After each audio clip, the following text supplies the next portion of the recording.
Was the first time you were champion, was that from the Money in the Bank match that we had that you won and then went on to cash it in? Was that the first time you were the champion? The first time, and that I remember the Money in the Bank I didn't want anything to do with. That's right. Yeah, I remember that the first, this was for a WrestleMania, I believe it was 20, and the idea that they had was Jericho versus Edge versus Benoit in a three-way submission match.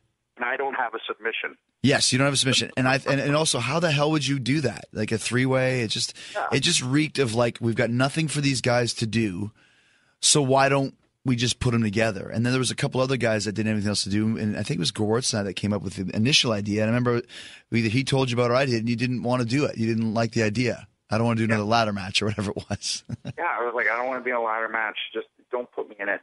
And I remember going as far as saying, don't put me on Mania. I'll get back to it. I'll make sure that I'm on it next year. But if that's what you got, don't put me in it. And I remember like you and Glenn and Kane and Chris and Jay like kind of saying, "No, this could be cool." And it really took some. It was one of those instances where I was so far off the mark. Well, I mean, I remember even, I don't know if I ever actually said it, but thinking to myself, like, shut up, dummy, you're gonna win this thing. Just be quiet, But I mean, and then like you said, it's funny because I was talking to Steve Austin about this a couple weeks ago. You felt it, I felt it. Sometimes when you get I don't even know what the word is, but you can't see the forest through the trees sometimes. I'm the same. And when you get an idea in your head, it's like, I will be the most stubborn son of a bitch ever. I don't care. Like you said, take me off. I'm done.